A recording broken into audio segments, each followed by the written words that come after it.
We are anonymous. We do not just dig through shadows and back doors. We listen, we observe, and we piece together what the powerful do not want you to see. What we are about to share is not a news report. It is an intelligence briefing told in human voice. You will not find this in polished press statements. You will find it in fragments in intercepted data, in the silence between the official lines. President Zelensky recently sat down with the media and made several statements that reveal far more than most people noticed. He confirmed that Ukraine has already used its new Neptune and Flamingo missiles together in combat. He refused to give numbers, but he said clearly that these weapons were used in conjunction and that there are already visible results from those strikes. That phrasing alone means something. When a president speaks that carefully, it means the tests are over and the weapons have entered real battle. Neptune is a modified anti-ship missile designed for long-range precision on land. Flamingo is a new generation cruise missile built inside Ukraine. Together they are a message to Russia that Ukrainian strike capability now reaches deep inside Russian territory. Zelensky said, "Over the past week, our pair of Neptune and Flamingo missiles was used. We are not saying mass deployment. We are simply saying there has been use, and there are first tangible results. That is how you confirm without bragging, and that is how you signal deterrence." He also mentioned palianytsia, a jet-propelled drone that has already hit Russian ammunition depots dozens of times. That means it is not a prototype anymore. Then he spoke of Ruta, another drone missile hybrid, which hit a target more than 250 kilometers away on a sea platform. That shows a new level of range and accuracy.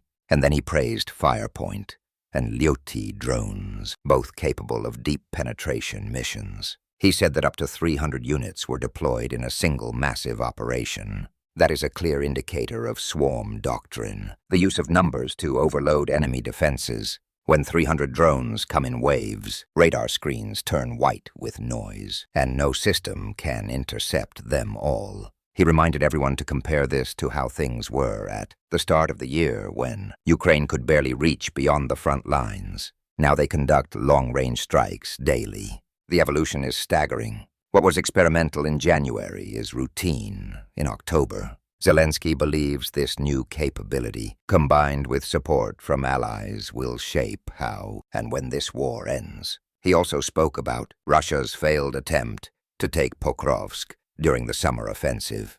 The Russians wanted a breakthrough, but Ukraine turned that direction into a kill zone. They let the Russians advance into a pocket, then destroyed them with artillery and drones.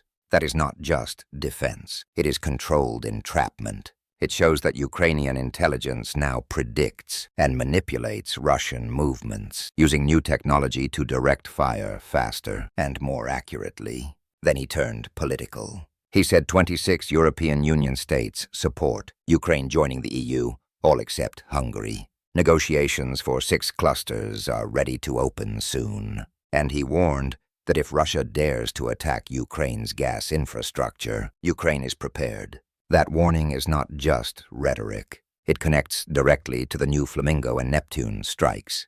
Energy targets are now legitimate counterstrike options. At the same time, Russian channels posted photos of debris claiming to be from a shot-down Flamingo missile. They said it was intercepted by a Buk anti-air system while flying at the 600 kilometers per hour at 100 meters altitude. That matches the known flight profile. The missile is large, not stealthy, and could be hit by the competent system. But the point is not that one missile was shot down. The point is that it was there. That confirms Ukrainian deployment inside Russian airspace. Russia can celebrate one interception, but it proves the threat is real. And Ukraine's tactic is saturation attack. Launch Flamingos together with drones, Neptunes, and decoys. Overload the radar, drown the defense. The loss of one is acceptable if 5 make it through. Ukraine's strikes on Russian oil refining and storage facilities have become relentless. On the night of October 9th, Ukrainian forces hit gas processing and oil pipeline stations in the Volgograd region. Explosions and fires were confirmed at the Khabarovsky plant and at the Yefimovka dispatch station. FP-1 drones then hit the Matviv-Kurgan oil depot in the Rostov region that same afternoon. These are not symbolic strikes. These are hits on energy arteries that fuel the Russian war machine. The Ukrainian General Staff reported that over 20% of Russian gas and gasoline capacity is now offline. That is catastrophic for logistics and exports. But the war cuts both ways. Russia struck Ukrainian gas production on October 3rd, and Bloomberg reported that over 60% of Ukrainian gas output was taken offline. Zelensky pushed back on that number. He said it was exaggerated and reminded everyone that this is not Ukraine's first winter under bombardment. They have learned to disperse infrastructure. They have storage tanks that were already 97% full, and they can import gas if needed. Repairs are ongoing, and allies will help fill the gap. He admitted it hurts, but insisted there is no reason to panic. Energy warfare has become part of the rhythm now. Ukraine has adapted. Zelensky also addressed support from the United States. He acknowledged that the country is politically divided, but he pointed to a new survey showing that 72% of Democrats and 73% of Republicans support sending weapons to Ukraine. That level of unity is rare in modern America. For Ukraine, it is priceless. It means that no matter how noisy the politics become, the strategic line stays the same.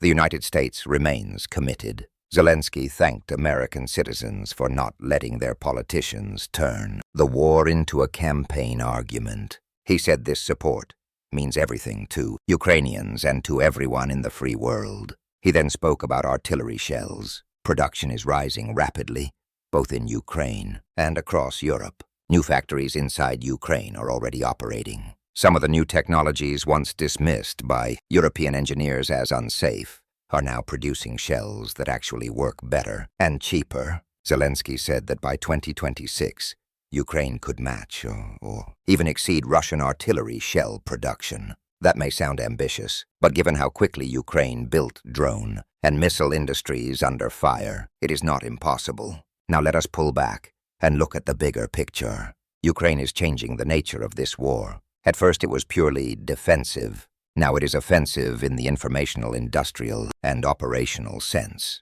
The combination of Neptune and Flamingo missiles marks a new phase. Neptune evolved from an anti-ship missile into a land attack precision weapon. Flamingo is a homegrown cruise missile, possibly reaching up to 3,000 kilometers, according to Ukrainian engineers. When used together, they create a multi-axis strike profile. One distracts the radar. The other follows a different vector to hit. It is not one punch, it is a sequence. Drones like palianytsia, ruta, liutyi, and firepoint multiply that effect. They are cheap, flexible, and swarm in hundreds. Ukraine has transformed drone warfare from a hobby into an industrialized combat system.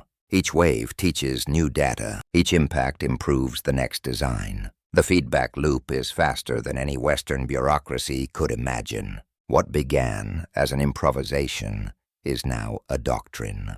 The targeting of Russian energy and logistics networks is not random.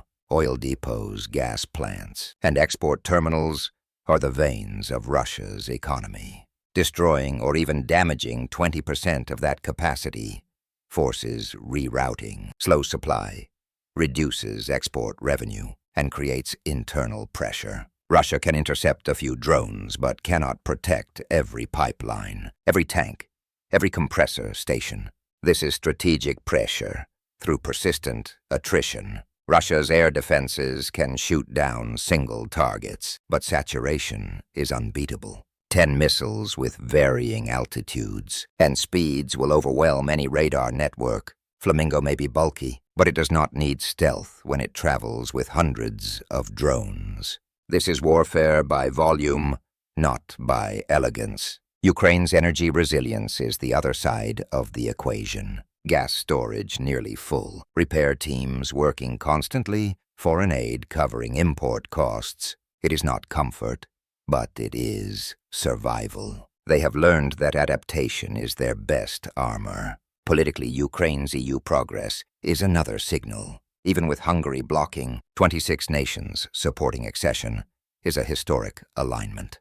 Integration with Europe is not just bureaucracy, it is protection. It anchors Ukraine in the Western system, economically and militarily. That sends a message to Moscow that isolation is impossible. On the battlefield, the summer offensive near Pokrovsk taught a clear lesson. Let the enemy advance where you want them to, then close the door behind them. Turn their progress into a trap. Ukrainian intelligence now tracks Russian units in real time, using satellite, drone, and AI analysis. The killbox strategy converts Russian momentum into vulnerability. It is old Soviet doctrine, turned inside out. Meanwhile, industrial transformation inside Ukraine continues. Factories producing drones, shells, and electronics are relocated underground or dispersed in small clusters to resist strikes. Western investments and joint ventures are building capacity inside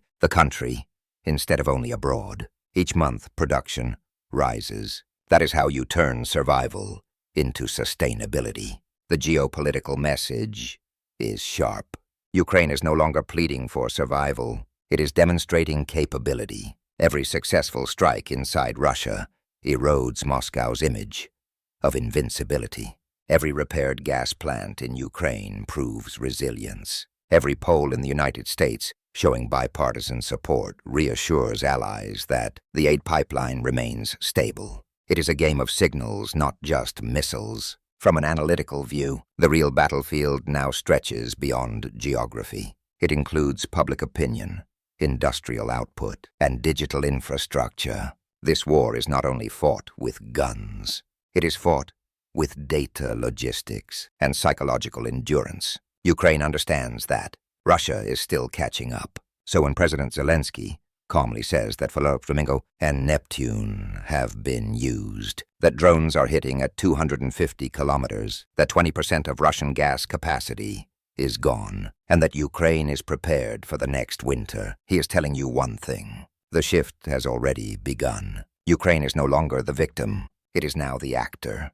Wars are not won by slogans. They are won by timing, by supply, by innovation. Ukraine is proving that small nations can adapt faster than empires. Russia still has size, but Ukraine now has speed. If you have followed this far, remember this.